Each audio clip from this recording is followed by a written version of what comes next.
अस्सलामुअलैकुम। Hello friends. दोस्तों, आज मैं इस वीडियो में बात करूंगा दोस्तों बैंक से जुड़ी हुई कुछ चीज़ों के बारे में। जैसे कि मेरे दोस्तों को कुछ रिक्वेस्ट थी कि सर हमें बैंक के बारे में कुछ बताया जाए, जो बैंक से रिलेटेड चीज़ें होती हैं उनके बारे में कुछ बताया जाए।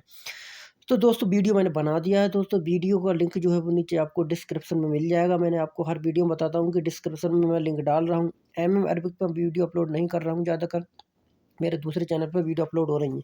जाएँ नीचे लिंक पर और चैनल को सब्सक्राइब कर लें। बैंक को क्या बोलते हैं, अकाउंट को क्या बोलते हैं, भेजने को क्या बोलते हैं, सेंड को, विथड्रॉल यानी कि पैसे निकालने को क्या बोलते हैं, बैलेंस को क्या बोलते हैं अरबी में, ठीक है। एटीएम को क्या बोला जाता है, जो रिसेप्शन होती है, जो हमारी जो स्लिप निकलती है उसे क्या बोलते हैं, चेक को क्या बोलते हैं अरबी में, स्लिप को क्या बोलते हैं, स्टेटमेंट को क्या बोलते हैं, जो बयान होता है पूरा बायोडाटा, लोन को क्या बोलते हैं, बैरो उधार लेने को क्या बोलते हैं, करंट अकाउंट को हम क्या बोलते हैं अरबी में, सेविंग अकाउंट को कैसे बोलेंगे, ट्रांसफ़र करना है पैसे को तो कैसे बोलेंगे, परसेंट यानी कि जो परसेंट होता है, कितने परसेंट ब्याज जाता है उसे कैसे बोलते हैं, इंटरेस्ट यानी कि ब्याज को क्या बोलेंगे।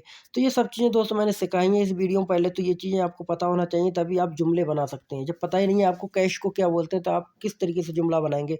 जब पता ही नहीं है आपको लोन को क्या बोला जाता है अरबी में, आपको स्टेटमेंट निकलवाना है बैंक से तो आपको पता ही नहीं स्टेटमेंट को क्या बोला जाता है। पहले ये छोटी छोटी चीज़ें आपको याद करना होंगी, तभी आप आगे बढ़े सेंटेंस बना सकते हैं, ठीक है। जब एबीसीडी नहीं मालूम होगी तो आप कैसे किस तरीके से आप सेंटेंस बना सकते हैं। तो पहले छोटी चीज़ सीखी जाती है, पहले ये सीखो। मैं नेक्स्ट वीडियो में आपको जुमले पूरे बताऊँगा अपने अरबिक टीचर चैनल पर दोस्तों। तो आई होप गाइस दोस्तों, नीचे जाएँ डिस्क्रिप्शन में लिंक पर जाएँ, चैनल को सब्सक्राइब कर लें। धन्यवाद।